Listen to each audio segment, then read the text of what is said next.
Hi everyone. I was going to do this as a written blog, but then it came to me that I was hiding once again. So I'm doing this video in all my red eczema face glory, just to really bring you a message of, I guess, digging deeper and really living in your authenticity.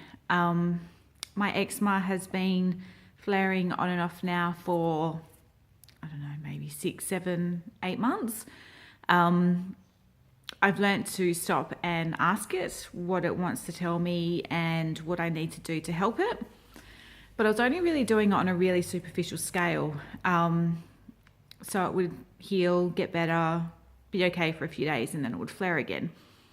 So some of the superficial things I knew to do, I knew to get rid of aggravation, release my energy and other people's energy around those sort of low vibe feelings, and really just ask it what it wanted. So it could be simple things as just saying hello, I love you, things like that. But it's gotten really bad over the last few days, like really bad. And I was luckily here with someone that helps me to talk through a lot of feelings. So I'll give you a little bit of a background on what's happened for me the last few days, just so that you can start doing it within yourself and realizing that sometimes these physical things that you feel, such as eczema, pains, hurting yourself, anything that's sort of reoccurring and crops up, there's usually a really big message behind it. So it's fine to ask it on a, like I said, a superficial level. And it will tell you what's bugged it that day or recently. But then it's time to really dig deep. So I had an issue where my dad came up for my birthday and he decided to take a couple of things, stupid things. They were chili plants from the garden, without asking me. And me being the unconfident, not being able to speak up for myself, let him. They were on the back of his ute. We were saying goodbye until a friend looked at them and said, "Aren't they your chili plants? Do you not want them anymore?" And I said to her quietly, "Well, actually I do, but Dad's taken them." So she said something loudly to Dad and my eczema just flared like you wouldn't believe, to the point where I had welts and allergy sort of things attached to it. So we sat down and we had a big chat, and I'm a big believer in quite a lot of what you're feeling. It may not be the exact feeling, but usually there'll be something in your childhood that will be the trigger of it. So for me, it was always that I couldn't speak up at home. Coming from a not so great childhood, I never felt like my voice was heard. I never felt like they were listening.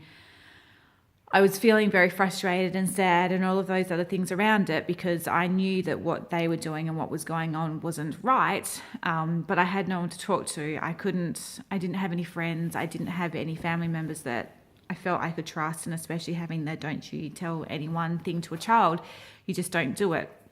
So for me, that was a big one. But one of the other big things is that I also had eczema really bad as a child. So it didn't help with school, with bullying and not feeling good enough because people wouldn't pick you for the teams because you were covered in eczema and they didn't understand it, and all of those wonderful things that comes up when you're a child and you don't quite understand it and be able to see it from an adult perspective.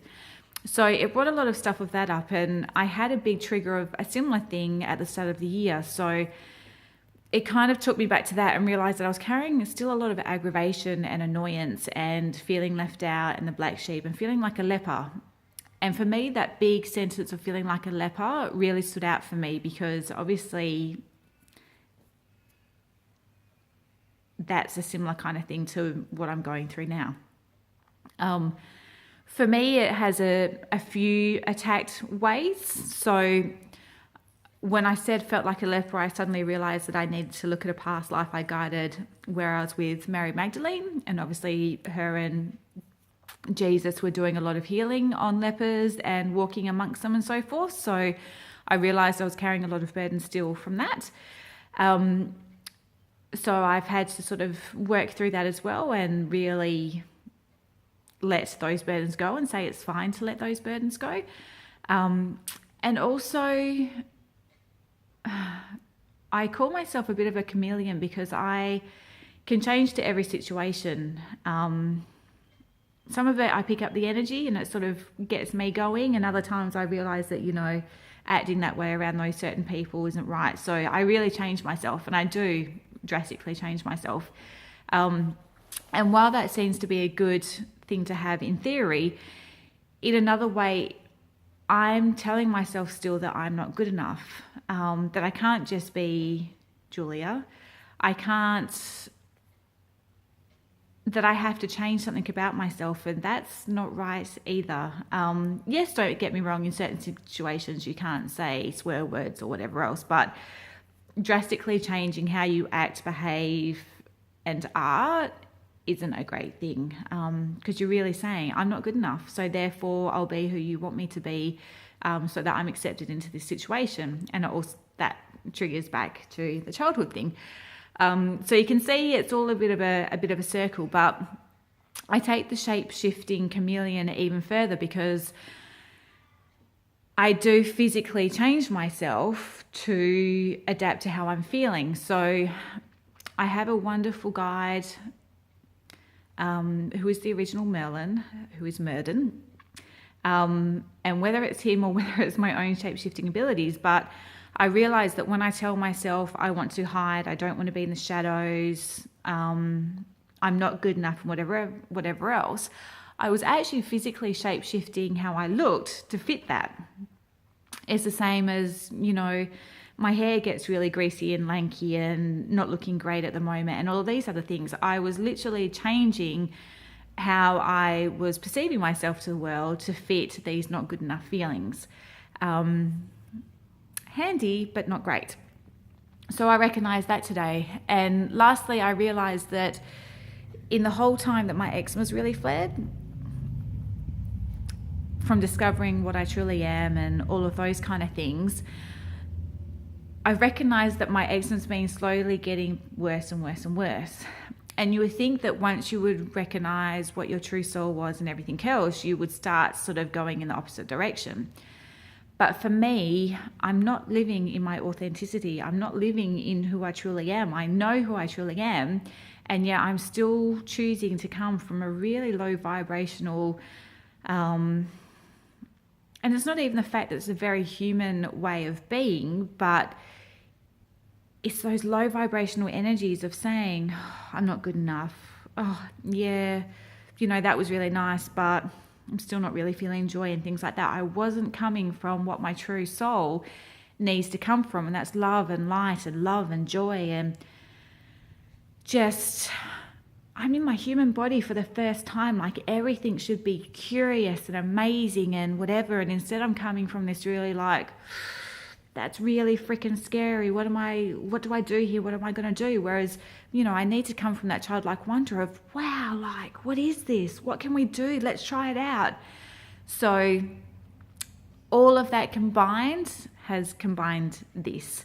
And that's why I'm doing the video today, because I'm no longer hiding, because usually I'd go, still in my dressing gown.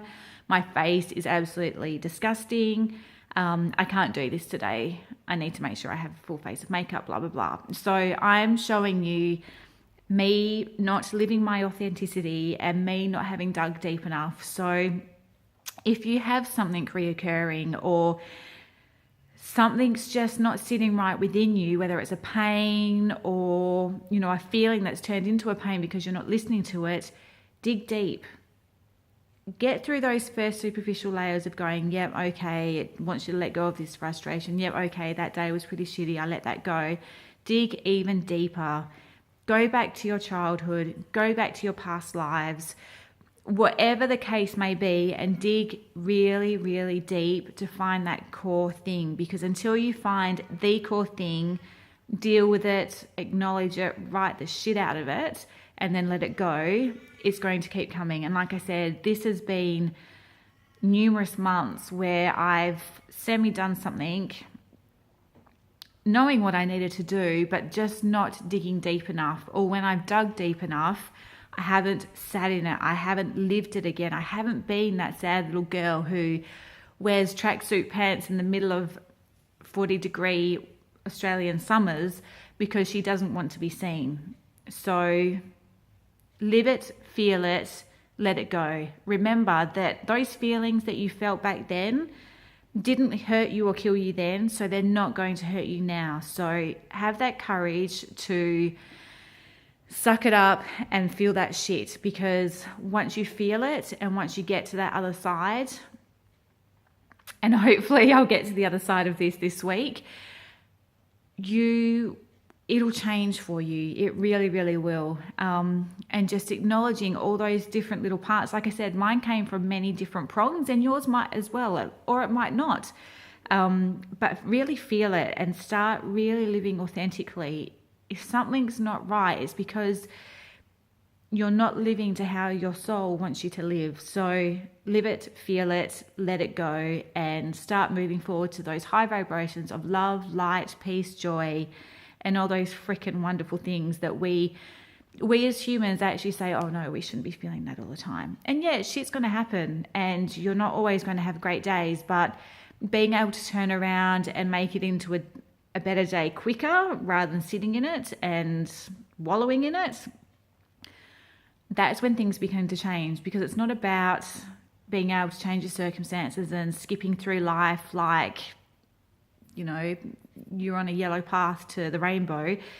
It's about still having all of that shit around and being able to go, but it's okay. I can see the positives in it. I can be still joyful and find something joyful in my day, whether it's seeing a butterfly or a bird fly past the window, or seeing the sun break through clouds, or anything little like that. Being able to put your feet up for 5 minutes in a hectic day. You know, there's always going to be something that you'll be able to find. So really dig deep with whatever you're going through. Really ask yourself, what will it take? What will your life look like if you were to live authentically from your soul? And start doing it. The only thing that's in your way is you. It's really just you. So it doesn't come from outside sources. Yes, you can have all the help in the world, but you've got to say, I'm going to start living authentically. I'm not going to let this shit drag me down anymore. I have to do something about it. I can have all the support and the teachers in the world, but I'm going to do it. And so this is me publicly declaring that I'm going to do it, and I hope you guys are along with me.